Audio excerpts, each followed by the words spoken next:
Welcome to the Big Bets on Campus podcast. I am your host for this episode, Jim Root, joined by the rest of the three-man weave crew, Matthew Cox, Kai McEwen. We are here to break down the Final Four. We've come to it at last. The road ends here in San Antonio with arguably one of the best Final Fours ever. We're going to get the guys' quick take on that before we break down the games from every conceivable gambling angle that we can think of. We're excited for it. Big ones in Saturday, down in San Antonio, down in Texas. Kai and I will be headed down there in person. Matt will be our satellite correspondent from up in Chicago. Fellas, let's just start right there. We've got all four one seeds for the first time since 2008. Very well documented. That was also in San Antonio, as everyone has mentioned. Kai, is this the best Final Four ever, considering the quality of teams we've gotten? Yes, I'm going absolutely yes. It's not just the quality, it's the gap between the top four teams and the rest of the nation. The margin between number four and number five is huge. So yes, it's the best four teams in the country. It's the best four teams in the country by far. I think '08 was also ended up being the top four teams in Ken Palm were in the Final Four, but they weren't quite as dominant compared to these teams. And these teams are frankly better. It's the best Final Four of all time. I'm excited, Matthew. It is the best Final Four of all time. However, we were at maybe the second most intriguing Final Four of all time. I'm not sure how best, but the UNC Duke, Villanova, and what other team? Tech? Michigan State? Michigan State. Thank you. Wasn't it? Um, No. in NOLA? No, not Michigan It State. was in New Orleans for sure. KU, I think. KU. Kansas, there Yes, we go. that Team that was won They both. won. Yes. that was the true blue blood Final Four. This is like now I think a good microcosm of like the new era of college basketball. There are many new bloods, and obviously the four teams that are in San Antone. Good, Jim. Kai, you got to make sure you cut off the San IO. Antone. They'll call you out for being a fraud if you don't. Yeah. So, Ah, Well, it ain't all new bloods, Matthew, because your boys, the Blue Devils, are the classic blue blood. They are down there in San Antonio as well, seeking their sixth title. I believe Mr. Krzyzewski racked up five while in Durham, and they're the number one team. They're the top ranked team in Ken Palm. They're the second ranked team ever in Ken Palm per adjusted efficiency margin. We have four of the top 10 teams of all time per that metric that goes back to 1997. That alone would indicate, yes, potentially the best Final Four ever. Hopefully, the quality of the games indicate such a great quality of these teams. But let's talk about them. Let's get into that. We've got mentioned the quality of the teams. Two double champs, Duke and Houston, both won regular season and tournament titles. Auburn won the SEC regular season. Florida won the SEC tournament. Considering how good that league is, getting each of those champs makes a lot of sense. Hey, maybe winning the conference tournament does matter in the future, so teams should play for that. Start with Florida versus Auburn. Unsurprisingly, the first game of the day. Duke, the nightcap team of all nightcap teams, to get ratings, ratings, ratings. We've got Florida minus 2.5, a high total of 160 and a half, although it has ticked down a little bit since open, down 1.5 points. Matthew, I'm going to go to you first here. We'll get your take on this SEC rubber match, although they did only play once during the regular season, with Florida getting the win. How are you looking at this game from a side and total perspective?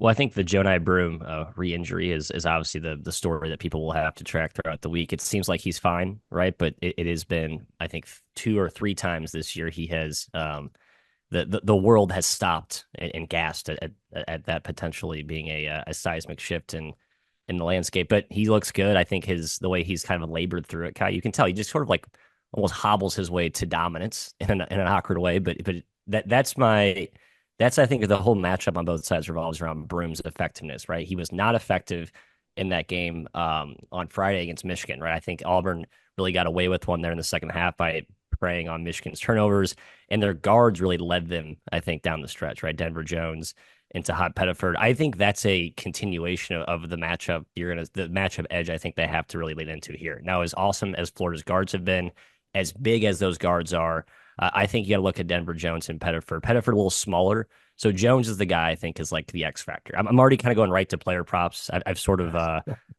dovetailed off of the side and total. I think both are pretty sharp. No official plays there, but I am looking at some player props, and the Auburn guards I think are going to be poised for some big production, whether it be in garbage time or just because I think they do have some matchup favorability here, especially with Broom and Cardwell maybe not being as assertive or dominant up front in the post. A quick Yeah. follow-up for you, Matthew. Denver Jones had 2 points on 0 of 4 shooting in the first matchup. Does that scare you? A little bit. Because again, I think the key thing that Florida has is size on the perimeter, but I think the Denver Jones we've seen lately in this tournament has just been different. So I do think I think in this matchup you're going to need him, right? Whether it's an efficient, path to a props over or volume. I think he's the one guy I've circled in terms of really breaks out and has big game, lots of option, lots of usage for sure. Yeah, Jim mentioned the first matchup. Florida smoked that meeting. They led by 21 at Auburn. It was really impressive. And they didn't even have Elijah Martin.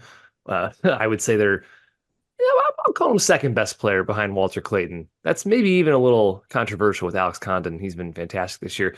But their interior defense led the way. Efficient offense, of course, good shooting. Auburn won the turnover battle and grabbed more offensive rebounds. It wasn't like they played horrible. Florida was just that good that night. And I think this Florida team is awesome. That game was 74 possessions, 171 points.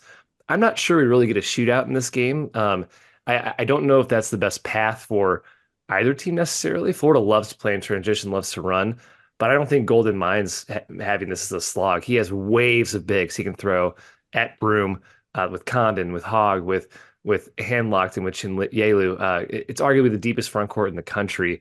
And Broom got his in the first matchup. The key is for Florida not to key in too much and overplay on Broom, because you mentioned Denver Jones, but Pettiford and Johnson and Kelly and Baker Mazzara, there are plenty of other weapons for Auburn. This offense is so efficient, number one in shot quality, top 4 in the country with Florida. It's really a tough team to stop, especially if you just laser focus on Broom. He's a good passer too. I just love Walter Clayton. He's a star. I do think Florida can find success in the open floor if they choose to go that route. I do think they can compete on the glass with Auburn, which is key. I love this Gator team. I want them to win, but man, Auburn as a dog is very tempting to me. I don't believe they've been a dog, at all this season. If they have, it's been very, very few times, and that's tempting. I'm on the fence on the side and total, kind of like Matthew. Yeah, I don't have any official play on the side or total either. I think as we get down to it, those numbers get sharper and sharper. I've also started looking a little more at some of the player props. Kai, I'm going to quick try to check on that Auburn. Have they been a dog? No, I have that right here, Jim. I'm prepped, Oh, baby. fire away. Twice. Oh, okay. Twice. Twice. Okay. Duke. At Duke makes sense. And how about this? Houston. Forgot those two teams Oh, played, didn't you? How about that? November 9th. Yeah. Yes. Auburn won, beat Houston, and they lost at Duke.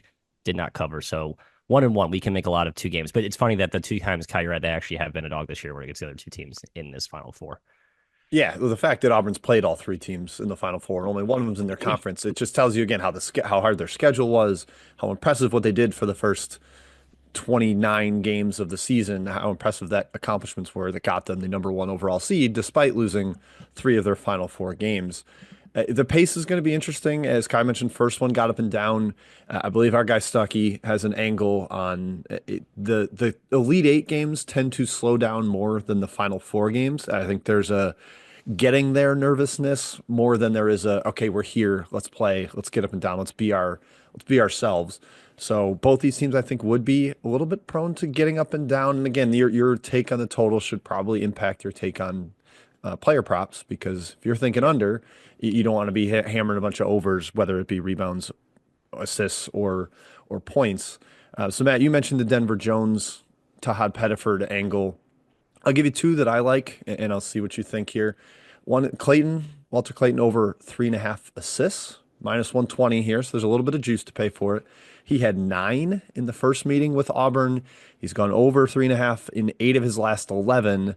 He played all 40 minutes against Auburn. Now, granted, no Elijah Martin, but I think that is indicative of what could happen here. The only 3 he's gone under in the last 11 games, Norfolk State, he played 29 minutes. Who cares? That game doesn't matter. First round game against the 16 seed.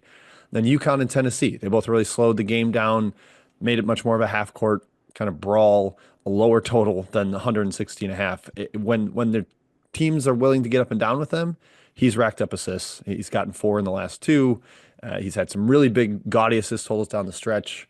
So that is one I'm looking at. The other is Alex Condon under 7.5 rebounds. Unfortunately, people are onto this one. Minus 145. The juice is really hitting hard there. He did have 10 in their first meeting, but he was healthy then.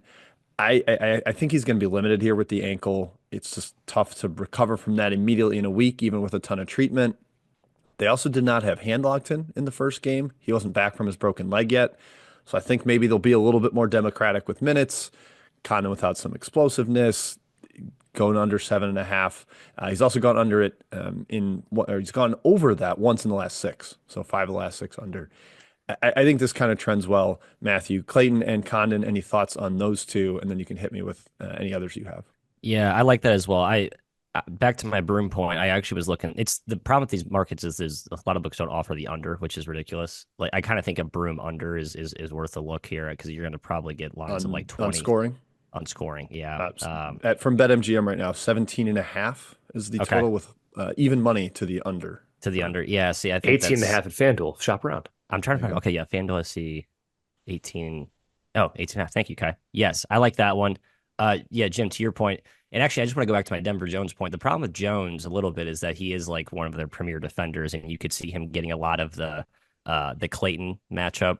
And certainly, with how meticulous Pearl is with his game plans. Excuse me, probably something to do with those high assist totals, Jim. You mentioned something to do with him just like let's make others beat us.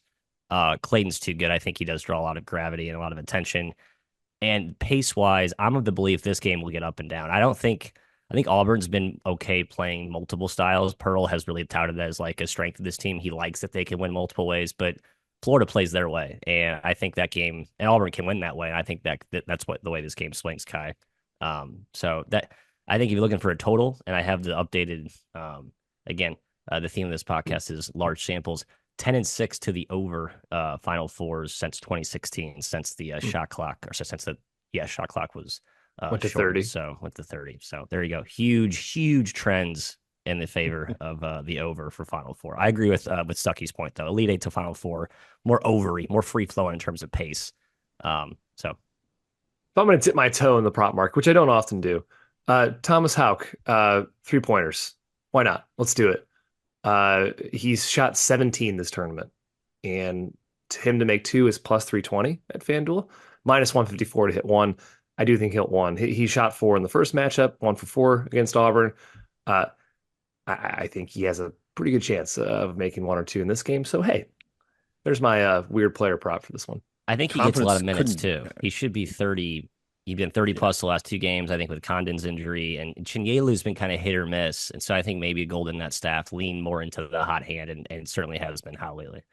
Chinyelu may be the worst layup finisher of 7-footers in the country. It's sometimes very brutal to watch. Kai Houck's confidence could not be higher. He hit 2 huge ones to give Florida a chance. Clayton came out the story of that game, but Houck hit 2 right before to cut that lead down and give Clayton's shots a chance to matter. So I would think that he's got a pretty good chance there. You said 154 to make 1. They've got it 150 at MGM. So poke around at these, always different ones. Curious, real quick on just Janai Broom props, guys. Matt, you were thinking under. I think he's going to have a lot of volume. He had 18, 11, and 6 against Florida in the first meeting, but he took 19 shots to get to the 18. That's my one fear with going unders, that they're probably just going to have to feed him over and over. And I could see Florida being like, we've got 4 bigs to throw at you.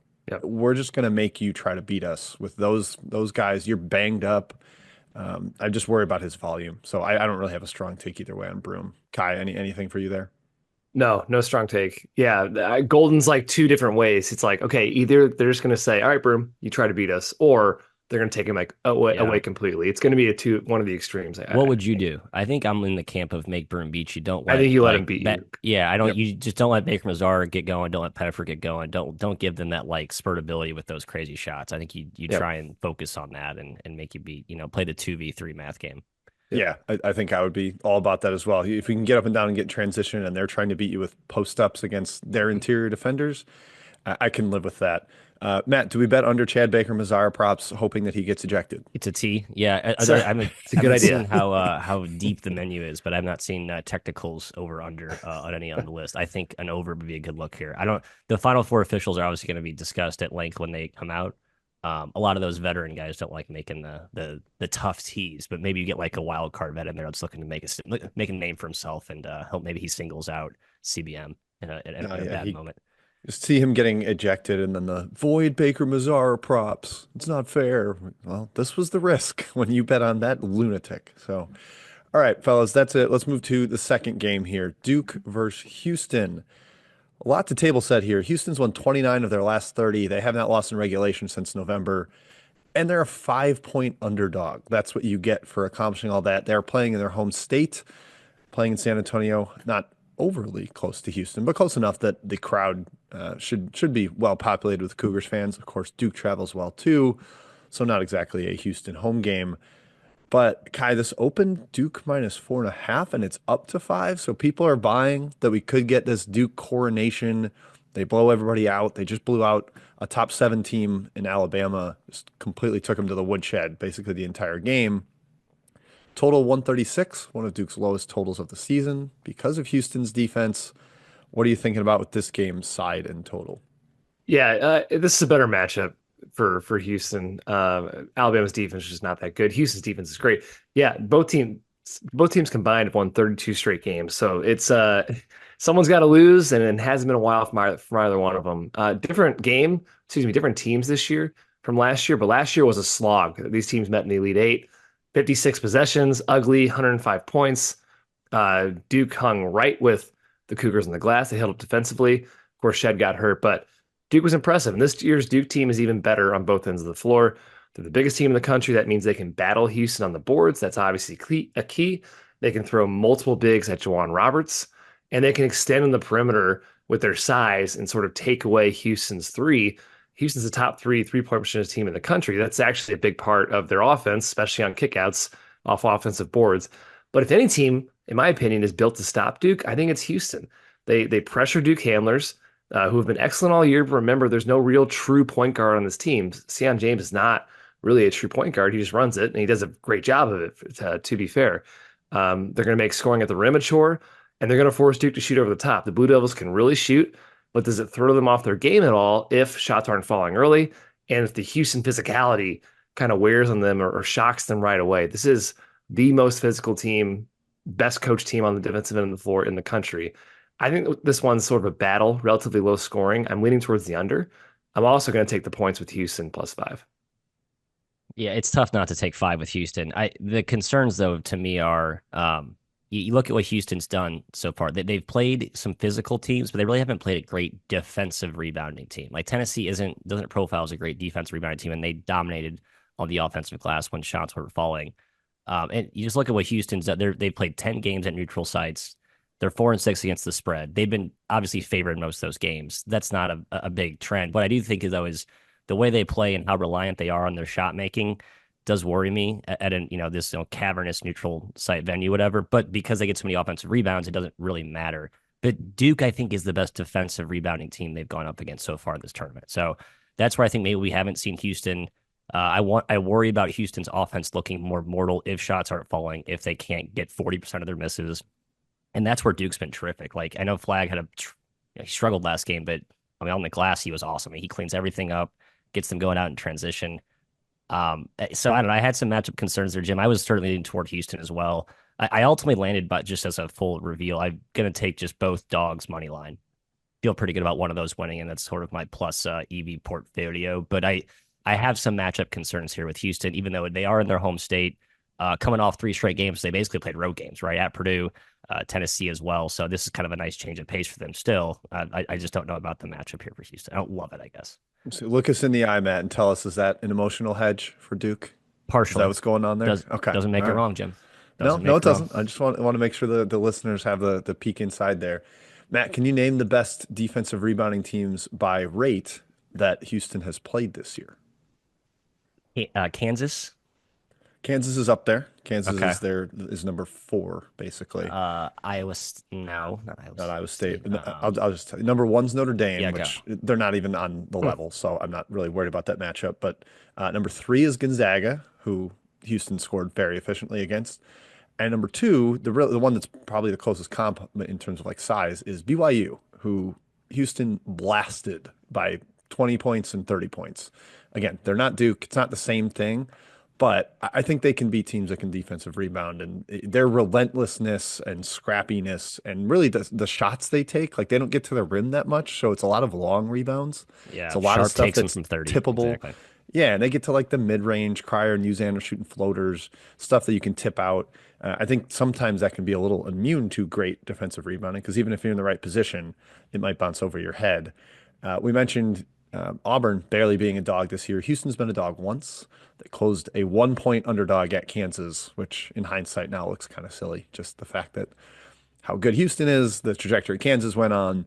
Now, Houston did need a miracle to win that game, but it's just kind of surprising that they were an underdog. That's the only time in the last 2 years that Houston's been a dog. I like Houston just from a spread here. I think five's too many. I think this can be a little bit similar to the Clemson game. Now, this isn't Little John Coliseum, but it's a super physical adult team that has got a lot of physicality to it and just the scrappiness. The way it felt like Clemson got every loose ball in that game. Houston feels like a wonderful loose ball team.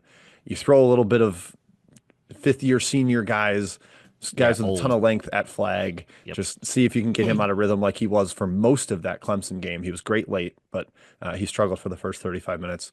I think that sets up well for Houston. There is that little angle of for 5 of the 7 guys in the Houston rotation, they lost to this Duke team last year when they probably shouldn't have because Shed got hurt. Maybe a tiny revenge angle there. I think that at least keeps it close. As great as Duke is, laying 5 against the second best team in the country, that's kind of crazy to me with how good Houston's been and the matchup that I think works a little bit in their favor. I was looking at props, Jimbo. Please do. Tell me what you got. And to the Houston matchup point, I think the emergence of Maluak for Duke has gotten a lot of love. And Ngamba has been phenomenal too. I think just waves of size up front. All these teams just have just huge, deep front lines. Just like a very clear common thread across all of them. I don't know if I was would have surprised that the Bama game was like all Malawach and very little Gungba. It tipped one. I think because he's just more mobile, at least on the perimeter. To my, more of a a pro type of big with his ability to kind of step away, but not like he's going to stretch the floor. But he did look more ably to move his feet. I think that's going to matter in this matchup too. But I don't want to like ride the Maluak trend against a vaunted Houston front line. I just don't know if this is the right matchup. But it's pretty crazy to see how important he's been, especially since Malik Brown had his setback high. So to me, Con Knipple is the matchup here. I think Shire just trusts him so much. He drew up so many actions for him against Bama. Now he had a better matchup against Bama than he might have here against Houston. But I think that there's just a lot of trust factor with Shire and how he likes to really dictate the actions that they run, especially in a close game, which I think we probably expect this to be. I think KK gets a lot of usage. I'm not sure it's a point or an assist thing, but I think points for Knipple, maybe threes as well. With Houston's defense, maybe in rotations, but just a quick look there. Yeah, I don't have much in terms of props. I would lean towards the Duke guards versus the Duke front line. Houston is like the best rim defense and paint defense. I think now the glass should be open for Duke on the offensive end. Houston's a great offensive rebounding team. They are susceptible sometimes to defensive rebounding, so that's where Malawak can really come into play. But I do think they're going to have a tough time scoring in the interior against Houston. So I would look towards guard overs for Duke and more so the unders towards big men.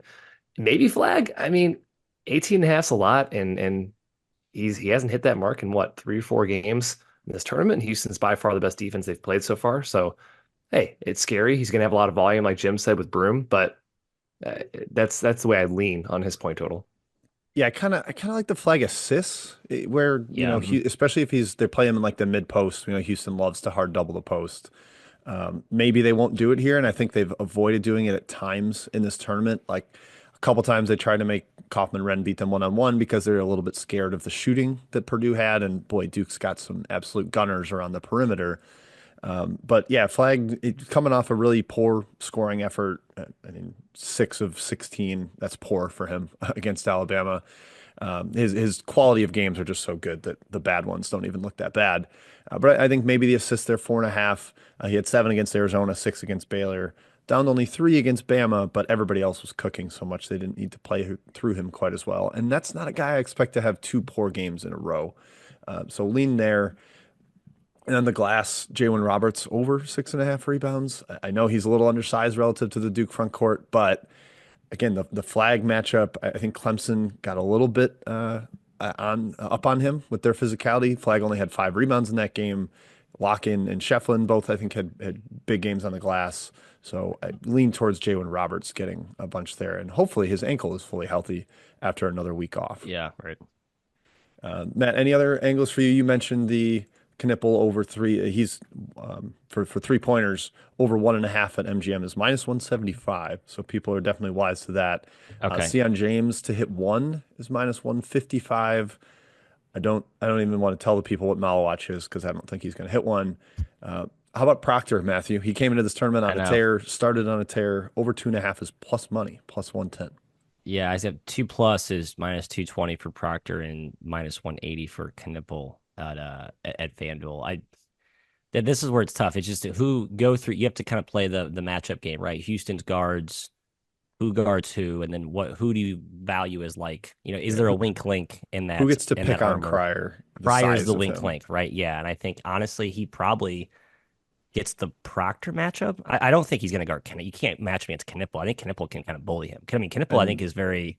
Yep, and James cutting against him. And James cutting and James size. So maybe you're right. Maybe Proctor's actually the more favorable matchup. But we know Proctor's had a tendency to kind of hide in some of these big games. I think that's changed this year. I think he's really like made that narrative into a motivational, like I'm going to take the big ones, and he's been confident for most of this postseason run. So you're right, Jim. You're as we're workshopping this, you're talking me into some Proctor looks for overs here. Yeah, I mean, so and really even like the Clemson game, he was the guy that carried them through that. Like it felt like some of their biggest games where other guys struggled, it was actually Proctor that stepped up and rose to the occasion. Last year against NC State in the Elite Eight was maybe the worst he's ever played, but he's gotten a lot of redemption on this junior season for him. Okay, that's it for that game. Let's take a quick glance at the futures here. To win it all, Duke is the favorite, even money right now at BetMGM. You can probably find a +105 at some places out there. There was a +110 at FanDuel on Monday, and it vanished quickly. People ate that up for the Blue Devils. Kai laughs because we were looking at it, weren't we? Took it. Yeah, I hedged I have 3 futures on the other team, so I took the 110. Yeah. Yeah, I've got futures stuff here where I want to move around my payouts because I believe, as Duke is indicated by the odds, the most likely to win, and I want to shift my payout to that. But Florida right behind at +275, given that they are the favorite in the other semifinal, that makes sense. Houston +425, Auburn +525. And then real quick, the matchups, guys, from BetMGM, Duke and Florida +150. That's just a matchup. You don't have to get the winner. Duke versus Auburn is +225. Houston versus Florida +350. Houston versus Auburn +475. Any of those jump out at you, Mr. McEwen? No, I don't see a ton of value out there on the champ.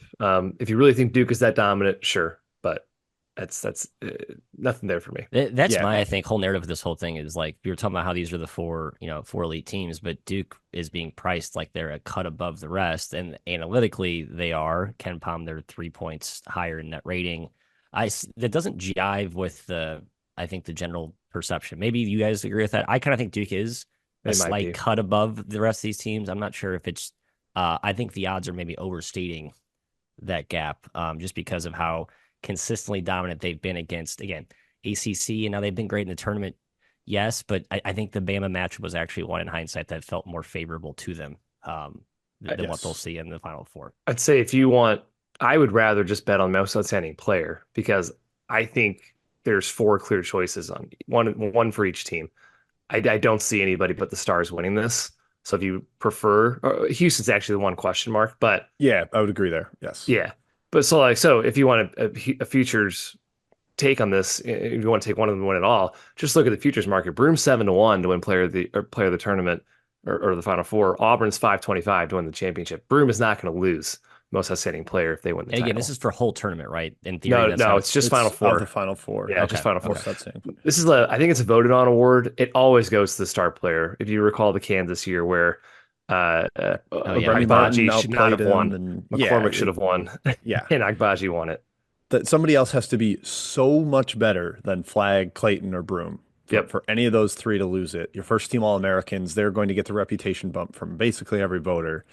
So I would tend to agree with Kai there. Now the flag plus 110, that's what I'm seeing at BetMGM. Shop around, see if you can find something better. Mhm. But the difference there between Duke plus or Duke even money Yeah. and flag plus 110 isn't a lot, but might be worth looking at. Probably not for us as a hedge, Kai. I don't want to have No, no. the open and be open to the Proctor 30-point game and somehow lose it. But yeah, with Clayton and Broome, it would be shocking if someone played well enough to overcome the reputation gap.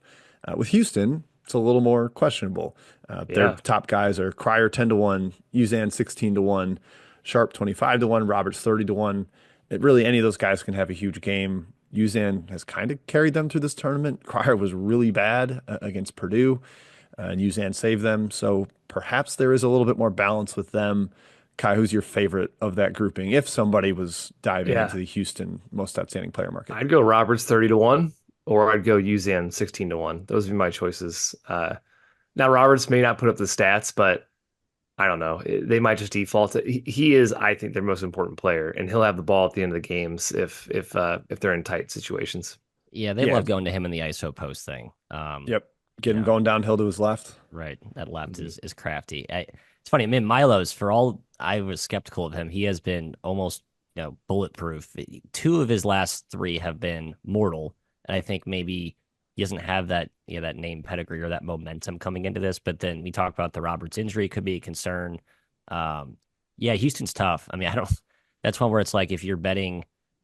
If you like Houston, I almost feel like you would bet the Houston team because I don't know where the production comes from. I don't know what the voters would think about, if they had to pick a winner from a player from that team. But guys, I think you guys are right about the Roberts is like kind of the heart and soul guy where there, probably be some momentum to give him like an honorary achievement type of nod in a sort of sense. I think it's close. So Yeah, but Tough Samson though. loves him. Samson would Samson tell you loves him, he's like right? their leader. He like cried during Sharp or Roberts's senior day thing. Like I think that indicates his value to the team. But I mean, all those guys are good, and Sharp could hit 100 threes and win it because they love Right. guards. Yeah, Crier could have exactly. it's yeah, Yeah, that's one I wouldn't really mess with just yeah. because I think of the variance possibilities within it.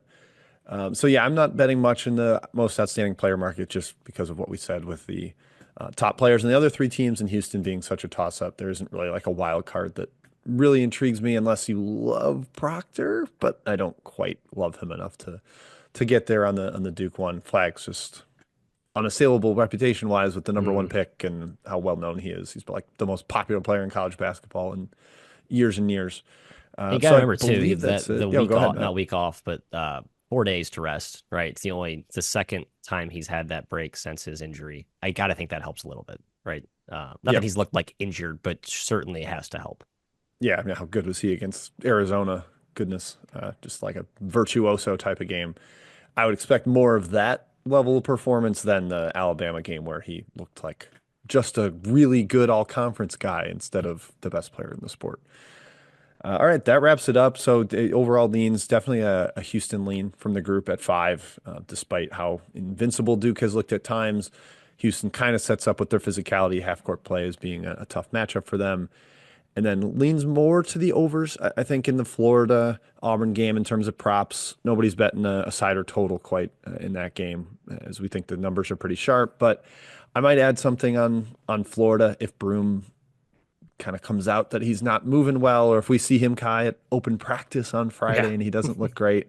So we'll try to get boots on the ground. And of course, Mr. McEwen, we'll be scouting the inflation of the balls, the tightness Yep. of the rims. Of We'll course. have that coming to you from at 3man we or at 3MW_CBB, The the Alamo ball Dome, and not court a report. cavernous venue, is it, Jim? It's big, but not like It's not the Superdome in New Orleans right or or the the Lucas Phoenix Oil Stadium. or Yeah. yeah. So we'll see. I'm excited to check that out because, man, the balls and the rims seem to have a huge influence on totals in all of the regions this year. So going to have to take a look at that once we get boots on the ground.